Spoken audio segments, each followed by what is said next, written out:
Now, the Federal Ministry of Environment issued a warning that several locations across 16 states may experience heavy rainfall and likely to result in flooding within this speculated time.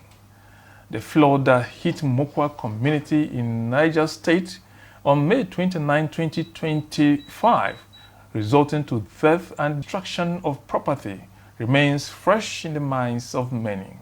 These experts attributed to climate change, and there are reports that the country will have to contend with such devastation for a long time. Aside flooding, droughts, storm and excessive heat with their intending consequences, this will continue to take a toll on the country if concrete actions are not taken to mitigate the impact of climate change. On the spot, we'll take a look at measures taken to address climate change in the country and institutional engagements providing policies and innovative solutions for Nigeria's climate challenges. I am Joseph Watson. Welcome to the program.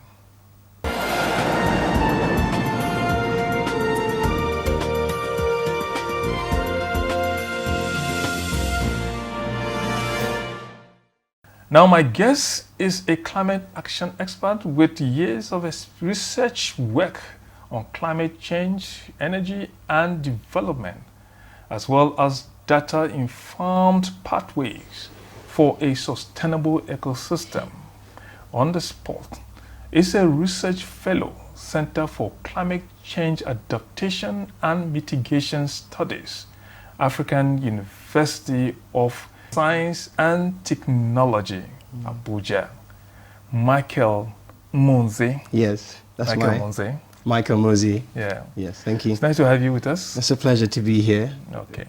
It's a pleasure to be here. We are discussing climate change, but before we go deep into the conversation, I understand the institute, that's the center. Yes. Okay. Deals with research, research, and then yes, policies that will help mitigate climate change. Can you give us an insight into the broader mandate of that institution?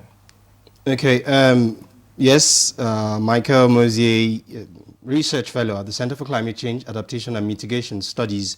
And so for me to sort of explain the center, I'd like to explain the body, the organization that houses us. Yeah. So the African University of Science and Technology is a Nelson Mandela Institute. It's one of three of this organization that exists. There's one in Nigeria, one in Tanzania, and another in Burkina Faso. At the African University of Science and Technology, which was initially created for just postgraduate students for research and development, however, according to its plan about 2 years ago, we began to adopt undergraduate students. In doing that, in its diversity, the university is currently led by Professor Azikiwe Onwalu, and in his blueprint for the university, we sort of set up a number of centers. There's the Center for Urban Transportation, the Center for Afrocentric Design, but particularly the Center for Climate Change Adaptation and Mitigation Study. It came as a need in the country, not just in the country, but also in the continent, to demystify this conversation, this whole climate change, because we've had all of our engineers over time. We have researched on, I'm an engineer by profession, so we have done all of the processes of engineering and manufacturing. However, who looks at the sustainability and the carefulness of which we should do into all of this? And so the center was created to sort of send a message across the country and the continent that this phenomenon that has been spoken about, and when we go into it, when we begin to speak about climate change, you'd see that it happens every day. It's bound to happen. We cannot avoid it. We can only act better and more conscious towards it. And that is what we are all about. Me this narrative that Donald Trump has the whole story about climate change is fake. No, it's not fake. I am an engineer. It is actually, it is a real phenomenon. It's occurring, but it's just not damning as the measures that are expected of us. Demystify this whole concept about climate change. Okay. It's for the common people, it's for the populace, it's for the population, so that when they hear it, they don't think it's so far. The panic. We're going to get flood, it's going to be Noah all over again. No, that's not what's happening. It's within us. It's our actions. Exactly, sir. That's what we're looking at. That's what we do at the center. And so we have other solutions. We've run projects, and so we are testing in on other sources of, so when you hear about energy, fossil fuel, we'll get into all of those, but we're testing in renewable energy. We're looking at feedstock that doesn't harm the environment. We're looking at data system. We're looking at carbon management system. A lot of those products are already, and solutions are already taking place in the university, and perhaps somewhere into the conversation, we begin to drop a few of those. And you'd see how simple it is. It's literally in front of us. Okay, I like the way you presented it. So it looks so simple. Yes. Nigeria have been on a drive towards addressing climate issues. Yes. We have an act on climate change. What will you look at when you look at the Nigerian project? You think the country is on the pathway, the right pathway? Yes, certainly so. And I feel like Nigeria, amongst the few countries in Africa, are actually leading the charge. We're taking proactive steps. Steps that will be required to checkmate us should the conversation be called upon. And how do I mean? Our submission, our documentation, the data we put out. We are actually keeping up with what has been required, so we hear the Paris Agreement that took place in 2015 for us to avoid allowing the temperature to go above a particular peak.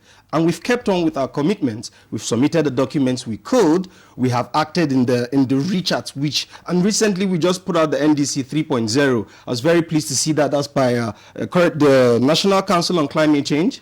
If I'm not mistaken, yes, National Council on Climate Change, currently being led by Dr. Majakodumi. They made a submission recently of the NDC 3.0. That's what we want people to understand. We don't want them to be distracted by COP. We want them to look at the data. It's the data that matters. It's your submission that speaks to what happens in your environment. And so, yes, we are in the right direction. We are already putting out all the documents. We're taking the right steps to look at other options of electricity. And I am also quite proud of what the president also did. Sometime last year, if I'm not mistaken, he set a charge. He told the FIRS leadership and the National Council on Climate Change to get working on the carbon market. The carbon market is the future. It's what evens the playing field.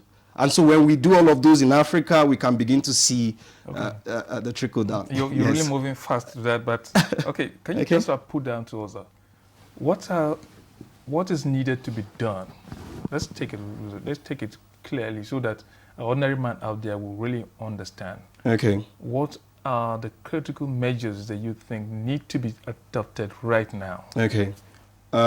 So first of all, there should be an overwhelming advocacy and awareness for behavioral shift. I'll tell you something, I put it today, if Nigeria should succeed in just stop throwing nylon on the floor, the metrics we would measure, because that pollution clogs the gutter. And then when it clogs the drainage system, it affects, the ripple effect is flood. So with the data system, the organizations should measure the energy they use, which brings me to one of the solutions we're working with at the university. It's called, it's a data system that sort of helps organizations to submit their sustainability reports. So this is how it happens. You just record it. We use this money to purchase energy. This is the energy we've been using. We have saved money by buying a more safer energy. We've conserved water. We've taken care of our staff. So you put all these metrics, you measure how everything is affected. And once you start growing, you say, yes, we moved from here to here. So when it's raining, I heard you mention the currents earlier in the year. It's quite sad in Niger State. And we literally saw people come out and say, this is a maintenance thing. You people should have looked at the numbers. And so this is what is happening. When you build a dam, every year you look at the capacity, if it grows. And what happens with climate change is that due to the Atlantic Ocean, sort of going up, icebergs melting, and then the bed is going up, it's pushing the water higher. And so if you do not keep those measurements up to par, you're going to be in trouble. And which is why I have to commend the NCCC. In the NDC 3.0 submission, they actually committed to putting out quarterly submissions for what the country has been doing. So far, so good. That would be what I'd say. But by way of the concept, fossil fuel. So when you hear, when we say climate change, the phenomenon is basically the emission of toxic gas, CO2, syngas, or CH4, methane. These are just basically it. And then when it goes into the environment, it clogs the cloud. It sort of doesn't help us respirate well. The photosynthesis is not sufficient to curb it out. So what we are saying is stop releasing the CO2. I'll take you then that the whole transition from fossil fuel to renewable energy. Okay. A lot of people have argued that most African countries, like Nigeria, which depends solely, heavily on fuel. We are not prepared for that yet. Okay. And so that transition could be a little bit difficult, or there will be a delay. Okay. What's your take on this? I think, yes, they are correct to be concerned that what worked there may not exactly work here. Yeah. And so we need to be conscious. I'd like design thinking, look at our local content of what is possible. And I tell you it is. By making just one inference, you can go to Germany, you can go to India. 22% of energy created in India comes out of cattle feces, the shit. Your municipal waste, that's waste to energy. That's a simple technology. You just put the waste into a rubber tube, without anaerobic reaction, without exchange of oxygen. You do that, you pass it through a pipe, you desulfurize it, and you have gas that you can cook in your home with. You go to the local community, and all of the cattle, they can pack this feces, literally just put it in a rubber, in a dome, and then you actually have the energy. Yeah, so such a solution, are like, it's too far-fetched, it's not possible, it's not clean. We know, but this is the renewable feedstock. This is the feedstock that cannot finish. Your center, have you been working on this? Because we know that there's even issue of waste. Yes. You go to many states, you see that they are struggling to manage waste. And this is something for other countries, this is something could be used. It's sad. You go out of this country, you go outside and you say waste to energy as a novel, you're being looked at, what's waste to energy? We're talking about protons and all sort of green hydrogen because it's an old tech and it works. I did, in my master's study, which I did at the African University, I produced renewable fuel from briquettes. Briquette is a combination of agricultural waste or any waste, back of corn, back of beans. We use starch and we press it. You know, increase the surface area, and that's literally coal. You can heat yourself in. So we look at all of the metrics. Acceptability hasn't really come up. Even the cattle feces for bioenergy in your home, we have houses here in Abuja that do it. I can show you. We have a company in the university. We are partnering with them. It's a German company creating global solution. We are currently working towards the pilot plant. What we are trying to do is look for a more modular system that could go into houses or conceive how we make it more central. So you go to a meat market. All of those wastes is energy. They are literally organic materials. So you use all of those and you can actually produce energy. And yes, I know that the whole solar panel might not be entirely sustainable. Not everyone can afford it. The life cycle assessment with respect to the use of the material might not entirely. But these are solutions that, and this is one of many. We're talking about turbines. We're talking about, there is a lot of them. And I think we are considering some of them, but we are so dependent on oil, on fossil fuel, that it has begun. We were so dependent. Question which you think the country can adopt now? Yeah. Now, let's see. I'd say one of the easiest things the country can adopt would be waste to energy. And it's just policy connected, just simple waste management.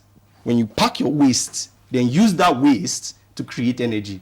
And it's not a hard technology, it's just burn it and it gives you the vapor that turns the turbine and it creates energy. We can't have underground trains at this point, but we will create our own solution with what we have around us. We're already doing research with powering keke with electricity and biogas.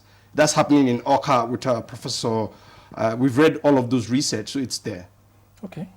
Okay, we'll take a little break now, so Okay. that when we come back now, there is a summit that's coming up, and maybe we should throw Talk more about light that. on that, so that Okay. we'll see some of the solutions could be provided during this summit.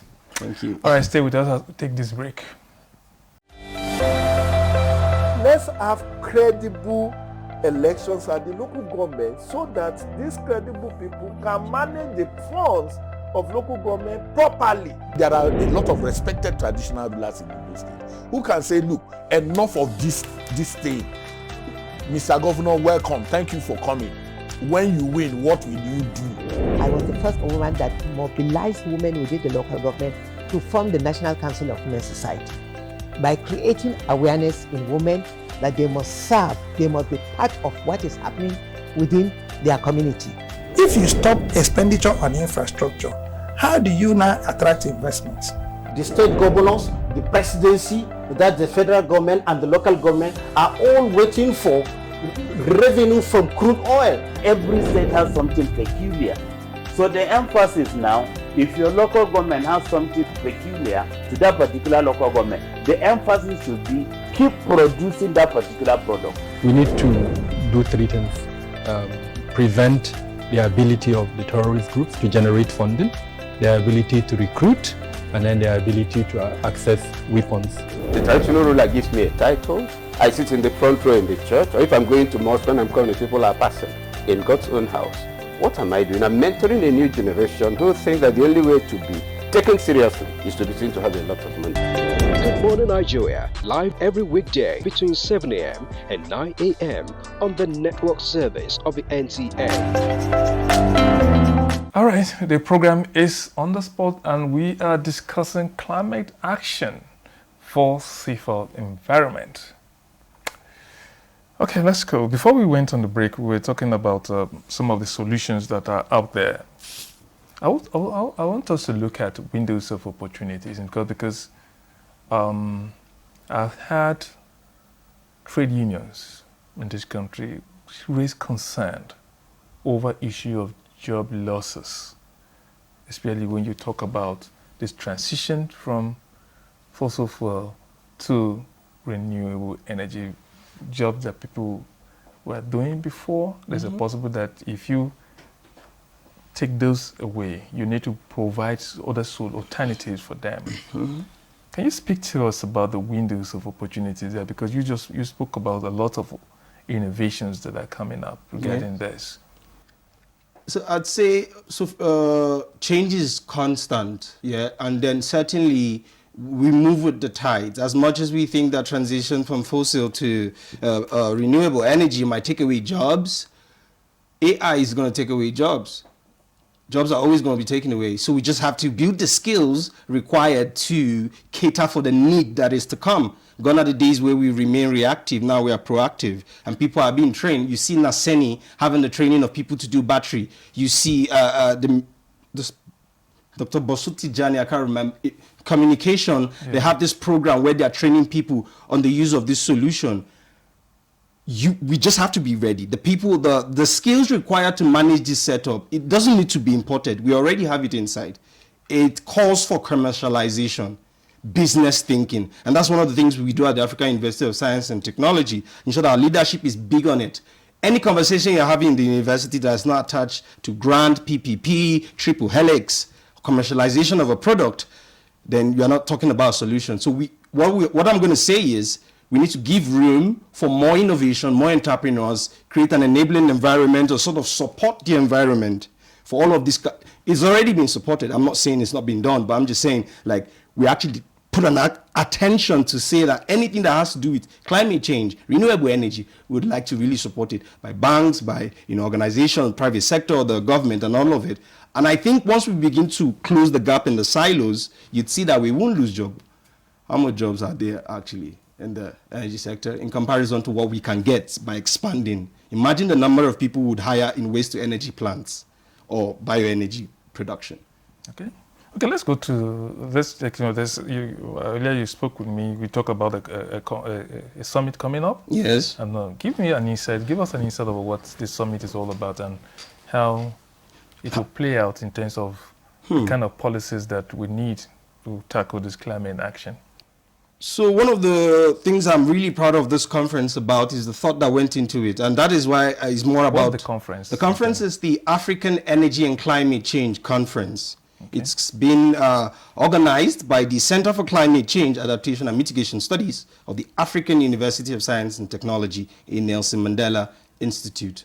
And so the conference, first of all, I'd like to appreciate our partners. We are partnered with the Office of the President, Senior Special Assistant on Climate Finance and Stakeholder Engagement, Mr. Ibrahim Shaleng. We are also partnered with the Climate Parliament. There are European partners trying to bridge that gap of the technical know-how. We are partnered with UNIDO and then National Hydrographic Agency. And you'd be saying why these organizations, I'll explain it in a bit. And then we are also partnered with the connection of universities and research centers, as well as our network of consortia in other parts of Africa. Similar to what you see, next month, there's going to be a lot of buzz. COP30, Brazil. That's not what we're interested in. So when you hear about the Conference of Parties, what I'm interested in is the solutions. The innovations that will come out from this conference, and that's what I want you to. And that's where I'm going here. Like when we get so distracted by COP, no. Before we went to COP, where were the documents we were going to discuss at COP? Go to the UNFCCC website. You'd see everybody's NDC submission. Compare your own submission with what you think other people are saying that they want to do. How specific, how detailed this report is. It's quite fantastic here because. Okay, so the United Nations Framework Convention on Climate Change are the organizers of the Conference of Parties. 198 countries, 54 African countries. That's a little over 1/3. And you can no longer say, we're not in the room where decisions were made. So, similar to that, when you go to COP, you have the green pavilion and the blue pavilion. The blue pavilion is pretty much access where you take the photo up. But the green pavilion is where negotiations are made. Is where decisions are made, and these decisions are not firm. Privilege for me. I'm also a part of the Rotary International. I've been there for like 10 years. Rotary Club. It's all about agreements. So you go into the green room and you say, "We have done this so far, but we really need this support, and we are not moving until you help us out with this." Then they have to do that. But when you go into that room and you don't have the metrics to compare and say, "I have done more than you people," we as Africans, we have kept to our commitment. 2015, if I'm not mistaken.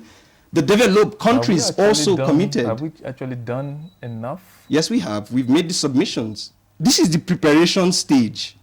If you check the box, we're still preparing. We need to copy the level. We're still going to evolve as a community. So the conference, African Energy and Climate Change Conference, is modeled in the same way. The regional pavilion, which will take place in the university, and the diplomatic pavilion, it will take place at the United Nations House, of which we have thrown out invite to the 54 national focal points of all the African countries. Why are we doing that? Nigeria and all of the African countries can only ever make a firm statement in unity. You hear the EU Climate Change Act. The European countries are adhering to that. But what happens in Africa? And so instead of looking at Paris, Paris Agreement or COP, what about AU 2063? Yeah. What about the AU agenda? However, we are still going through institutional reform by the African Union. But what about ECOWAS? What are we doing here? Where were the agreement that we committed to do and then checkmate ourselves? What are we doing inter-country? And so that is what we are doing with AFREC. AFREC is going to be that bridge that creates the atmosphere for people to understand that it is not beyond what we know. It's just measuring it and giving the data. I'd like to add one thing, if I may. And I'd like to charge the media as well to do that as well. The media should charge us, charge the people to act better. That's why you're here. Yeah, so there's a, thank you. But this is the part I'm going here. There's a GCF-funded project in Japan on just behavioral change. Under our bridges, if they had like grass on those pillars, we'll stop having under bridge squatters. So I'm just saying, call the attention of the populace, give them the data, but call them to charge. Tell us to do what is right. Stop throwing nylons on the floor. Stop clogging things. Don't be doing open defecation. That thing is dragging the oxygen me and you are breathing. I don't want to talk about another bigger elephant that will be addressed by policymakers, but all of those open, it's not healthy. We just have to be more careful, more conscious, and that's just being sustainable. Right. Behavioral change. Right.